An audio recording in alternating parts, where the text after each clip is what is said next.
বন্যা পরিস্থিতির কিছুটা উন্নতি, গাইবান্ধার ৩১ ইউনিয়ন এখনও পানির নিচে। সিরাজগঞ্জে তীব্র হয়েছে যমুনার ভাঙন।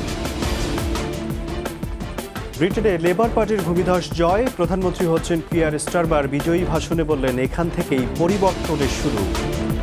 নাটকীয় ম্যাচে ইকুয়েডরকে হারিয়ে কোপার সেমিফাইনালে আর্জেন্টিনা, ২ টাই ব্রেকার ঠেকিয়ে ম্যাচের নায়ক মার্টিনেজ।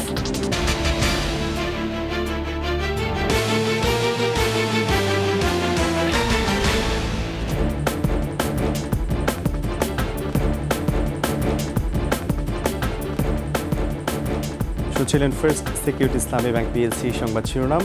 আমন্ত্রণ দুপুর ১২টার ২১ সংবাদে। এর সাথে আছি রাজিউর রহমান। দর্শক, ২১ টেলিভিশনের সংবাদ একই সাথে সরাসরি দেখতে পাবেন আমাদের ফেসবুক পেজ www.facebook.com/2124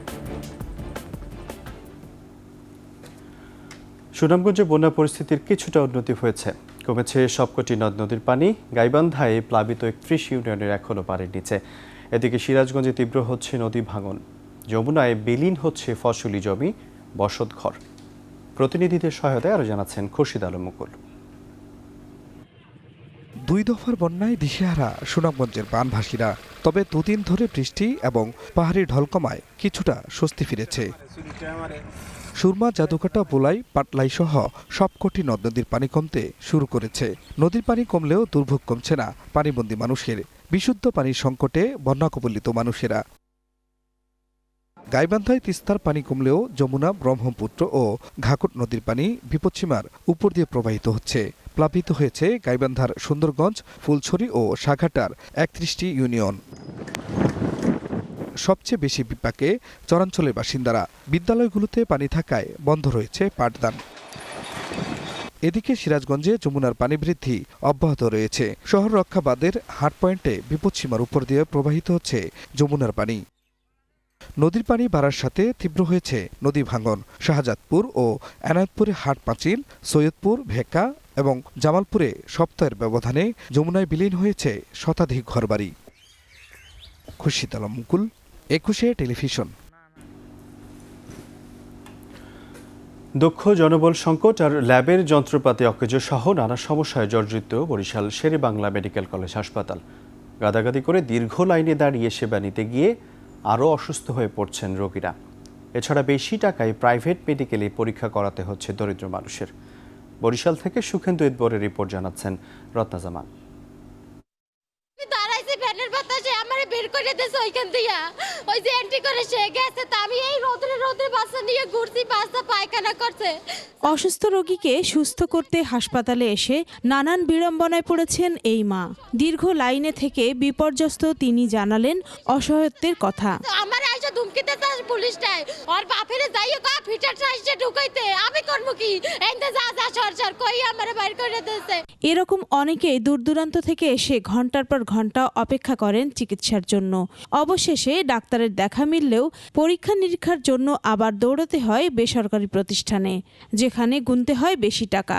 যে চোখটার পরীক্ষা দিচ্ছে সেইটার মেশিন নষ্ট। হাসপাতালে টেস্ট হয় না, আমার বলছে ভেন্টিলেশন বলে দিয়ে টেস্ট করেছে। এন্ডোস্কোপি আজকে সকালে যাইয়া আমি মেডিনোভা থেকে করাই আছি। মেডিকেলে হলে হ্যাঁ অবশ্যই আমি উপকৃত হইতাম বা আমি কম খরচে করতে পারতাম। সদরের সামনে যে লোক থাকে না, তারা এই জায়গায় নিয়ে যাইয়া এবারে রিপোর্টটা আমার করাই দিস। আর নিজেদের অপারগতার কথা জানালেন প্যাথোলজি বিভাগের কর্মকর্তা।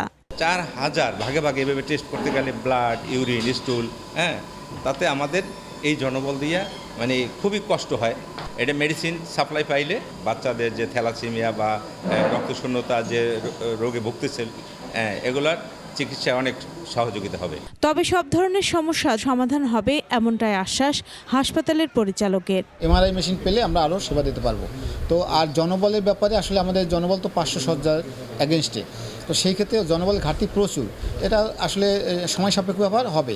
সকল সমস্যা দ্রুত সমাধান করে সাধারণ রোগীদের সেবার মান আরও বাড়ানোর দাবি বরিশালবাসীর। রত্না জামান, ২১ টেলিভিশন। পদ্মা সেতু প্রকল্পের সমাপনী অনুষ্ঠানে যোগ দিতে বিকেলে মুন্সিগঞ্জের মাওয়া যাচ্ছেন প্রধানমন্ত্রী শেখ হাসিনা। তিনি সুধী সমাবেশে ভাষণ দেবেন। পরে প্রধানমন্ত্রী দুদিনের সফরে সড়ক পথে টুঙ্গিপাড়ার উদ্দেশ্যে রওনা হবেন। এদিকে পদ্মা সেতুর নির্মাণ কাজে সংশ্লিষ্ট চীনা প্রতিষ্ঠানগুলোর সঙ্গে চুক্তির মেয়াদ শেষ হওয়ায় দেশে ফিরে যাবেন ওই দেশের কর্মীরা। তাদের বিদায় জানাতে আয়োজন করা হয়েছে সমাপনী অনুষ্ঠানের। প্রধানমন্ত্রীর আগমন উপলক্ষে বর্ধিত সভা করেছে স্থানীয় আওয়ামী লীগের অঙ্গ সংগঠনগুলো। মাওয়ার প্রতিটি রাস্তায় দুই পাশে সরকার প্রধানকে বরণ করতে প্রায় 50,000 লোক সমাগমের প্রস্তুতি নিয়েছে ক্ষমতাসীন দলটি। এরই মধ্যে পদ্মা সেতুর মাওয়া প্রান্তে নিরাপত্তা নিশ্চিতে বিশেষ ব্যবস্থা নেওয়া হয়েছে। সব মিলিয়ে উৎসবমুখর পরিবেশ বিরাজ করছে মাওয়া প্রান্তে।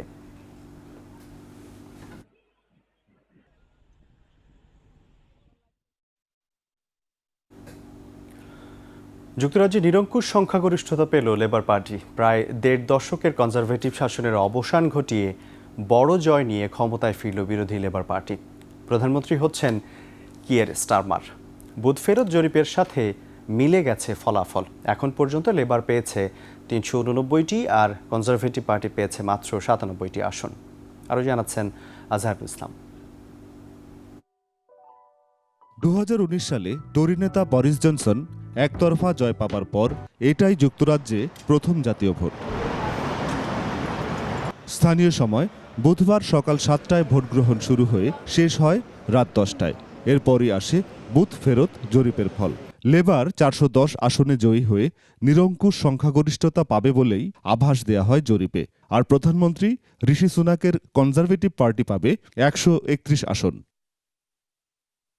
2005 সালের পর ঐতিহাসিক ভোটের ব্যবধানে লেবার পার্টি সাধারণ নির্বাচন জিততে চলেছে। জরিপের ফল মিলে গেলে এবারের ফলাফলই হবে লেবারের সর্বকালের বৃহত্তম বিজয়। সংসদে বৃহত্তম দলের নেতা হিসাবে লেবার পার্টির 61 বছর বয়সী নেতা কিয়ের স্টারমার নিশ্চিতভাবেই ডাউনিং স্ট্রিটের বাসিন্দা হবেন। এরই মাঝে সামাজিক যোগাযোগ মাধ্যমে দেশবাসীকে ধন্যবাদ জানিয়েছেন কিয়ের স্টারমার। কৃতজ্ঞতা জানান পরিবর্তিত লেবার পার্টির প্রতি আস্থা রাখায়। অন্যদিকে এটিকে পার্টির জন্য একটি ভয়ানক রাত বলে মন্তব্য করেছেন রক্ষণশীলদের নেতা জ্যাকব রিস-মগ। নিয়ম অনুযায়ী 9 জুলাই নতুন পার্লামেন্ট সদস্যদের শপথ গ্রহণ ও স্পিকার নির্বাচন হবে। রাজা তৃতীয় চার্লসের উদ্বোধনী বক্তব্যের মাধ্যমে নতুন সরকারের আনুষ্ঠানিক যাত্রা শুরু হবে। এটি যুক্তরাজ্যের প্রথম সাধারণ নির্বাচন যেখানে ইংল্যান্ড, ওয়েলস এবং স্কটল্যান্ডের নাগরিকদের ব্যক্তিগতভাবে ভোট দেওয়ার জন্য ফটো আইডি দেখাতে হয়। আজহারুল ইসলাম, 21 টেলিভিশন। ফিলিস্তিনের গাজা উপত্যকায় প্রতি 10 জনে 9 জনই এখন বাস্তুচ্যুত বলে জানিয়েছে জাতিসংঘের মানবিক সহায়তা সমন্বয়ক বিষয়ক কার্যালয় OCHA। সংস্থাটি বলছে সংকট এতটাই প্রকট আকার ধারণ করেছে। গাজায় প্রায় 19 লাখ মানুষ বাস্তুচ্যুত হয়েছেন বলে মনে করা হচ্ছে। টানা 9 মাস ধরে অবরুদ্ধ গাজায় আকাশ ও স্থলপথে হামলা অব্যাহত রেখেছে ইসরায়েল। নৃশংস হামলায় গাজা এরই মধ্যে ধ্বংসস্তূপে পরিণত হয়েছে। দেখা দিয়েছে মানবিক সংকট। এদিকে ইসরায়েলে নতুন করে প্রায় 200-র মতো রকেট ছুড়েছে লেবাননের সশস্ত্র গ্রুপ হিজবুল্লাহ।